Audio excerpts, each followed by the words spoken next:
이제 개인적으로는 다 완성이 됐어요. 그런데 대승불교는, 우리 특히 보살불교는 현실의 삶에서 완성을 하는 게 목표거든요. 그러다 현실의 삶은 누구와의 관계 속에서 있잖아요. 그죠? 누구와의 관계 속에서, 나의 이로움은 누구와의 관계 속에서 더불어 이로움이 돼요. 그래서 함께 가는, 이렇게 되는 겁니다. 그래서 큰 수레입니다. 큰 배입니다. 배. 다 타고 가자. 그래서 우리의 삶은 버려야 될 삶이 아니고 우리의 삶이 부처로 가는 삶이다. 삶이 의미가 없는 게 아니다 이거예요. 그래서 6번째가 바로 현전지입니다. 눈앞의 내가 살고 있는 이 주위가 다 보이는 거예요. 지금까지는 내 개인적인 문제 고민하기만 해도 바빴어요.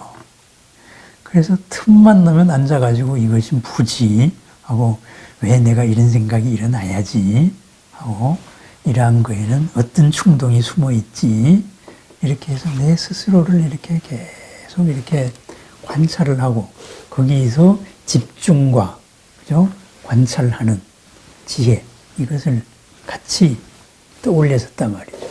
이것이 나의 한계를 벗어나서 바로 눈앞에 이렇게 영역, 삶의 현장이 보이기 시작했어요.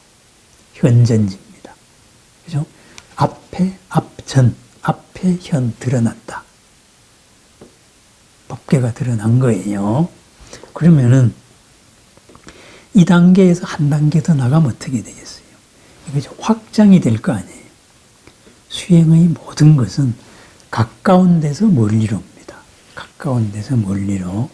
나에게서부터 나의 모든 문제가 풀리고, 요 눈앞의 이웃이 풀리고, 이것이 점점 더 확장이 됩니다. 확장이.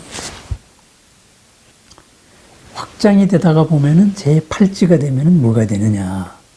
흔들림이 없는 경지가 됩니다. 부동지. 그죠? 흔들림이 없다는 건 뭐예요? 무엇에 의해 가지고 내가 흔들리지 않고, 그죠? 무엇으로 내가 휩쓸리지 않는 거예요. 무엇으로 휩쓸리지 않는다는 말은 바꾸면 뭐겠어요? 내가 밖으로 구할 게 없다는 거예요. 밖에서 내가 필요로 하는 구하는 게 있다면은, 그게 나타나면은 내가 거기에 휩쓸리겠죠. 혹한다 이거죠. 그렇게 나의 영역이 어마어마하게 커졌습니다. 그래서 누구를 보더라도 흔들림이 없이 상대가 그대로 보입니다. 그래서 그 사람에게 최선, 최적의 일을 제시해 줄 수 있는 거예요. 그냥 부처님 같은 거예요. 보살이죠. 완성된 보살입니다. 그래서 흔들림이 없는 단계에서 나오는 게 뭐겠어요? 흔들림이 없는 데에서 진짜 온 세상에 필요한 지혜가 나옵니다. 지혜가. 그죠? 그것이 9번째, 선해지입니다. 선의 지혜가 나온다. 그럼 선이라는 게 뭐예요? 선. 네? 착한 지혜? 착하다?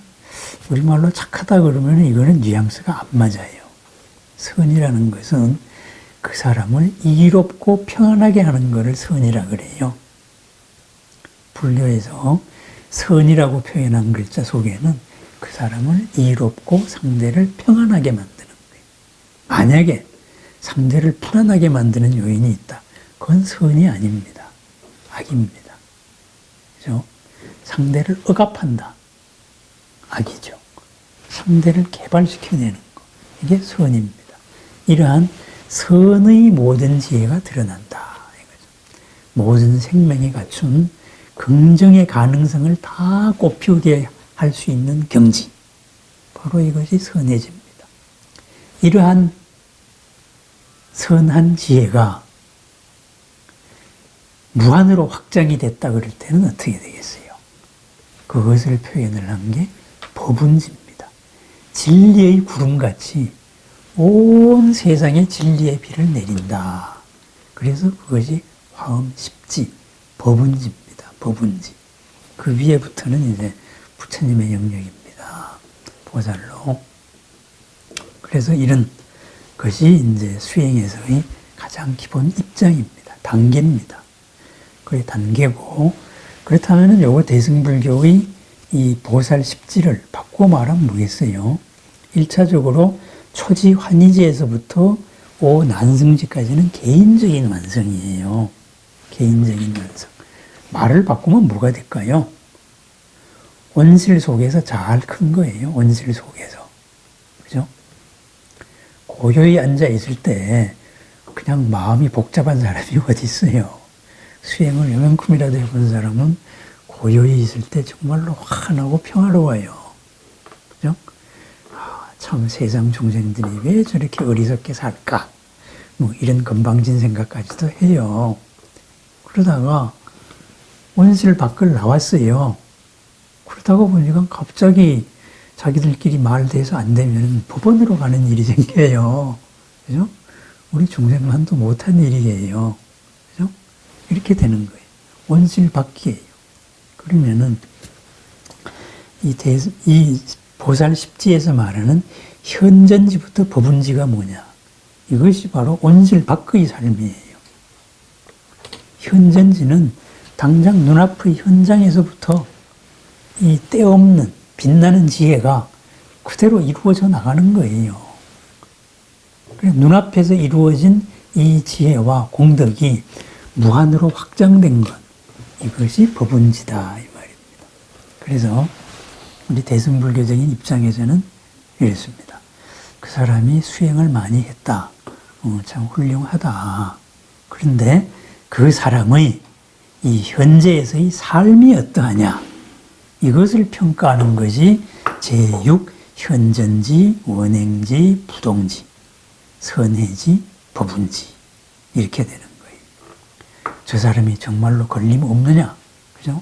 입으로는 뭐 하다가 훌훌 털고 나가면 되지 뭐. 다 입에 발려 있어요.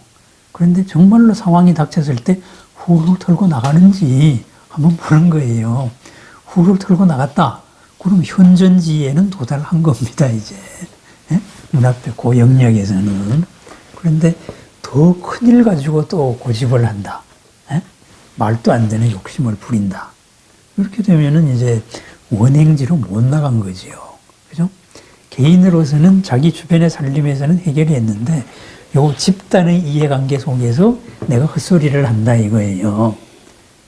그러면 이거는 원행지로 못 간 거예요. 못 간 거. 그럼 또 원행제의 행동으로서 우리가 어떤 일에서, 그죠? 우리 편의 일을 가지고 남의 편의 일일 때는 우리가 마음 놓고 비난하잖아요.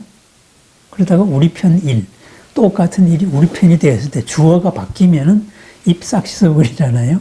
내로남불하잖아요. 그죠?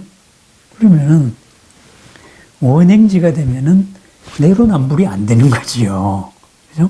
옳은 것은 옳은 거고, 그런 거는 그런 거고, 편하고는 관계 없는 거예요. 그래서 가장 밑바탕에서 사랑으로서 감싸 안겠죠. 그래서 당신 그 잘못된 거예요. 이렇게. 그럼 그걸 어떻게 같이 껴안으면서 해결을 해 나갈 거 아닙니까? 그죠?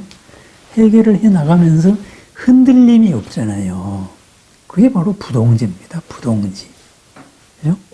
부동지고, 그러니까 어떻게 한 편인데 저럴 수가 있느냐. 욕하잖아요. 우리가 어제 잘했다고 박수 친 사람이 오늘 편이 달라졌다고 막 죽일 놈이 되는 일이 한두 개가 아니잖아요. 이러한 삶입니다. 보살. 이러한 데에서 흔들림이 없는 삶. 그 흔들림이 없는 삶에서 서로 비난하고 싸우는 이 양자를 만족시켜 줄 수 있는, 또 서로를 해치지 않게 새로운 해법으로서 찾아낼 수 있는 길을 찾는 것. 이것이 선해지입니다. 서로를 이롭게 할 수 있는 지혜. 서로를 평안하게 할 수 있는 지혜. 그렇게 되면은 서로가 서로를 돕게 되는 정말로 좋은 세상이 오거든요. 그것이 바로 법운지다. 이런 것이 대승불교의 인식입니다. 그래서 온실 밖에서 검증되지 않는다면은 그것은 지혜가 아니다. 그것은 해탈도 아니다. 이렇게 바라보는 것이 대승불교의 수행 원칙입니다.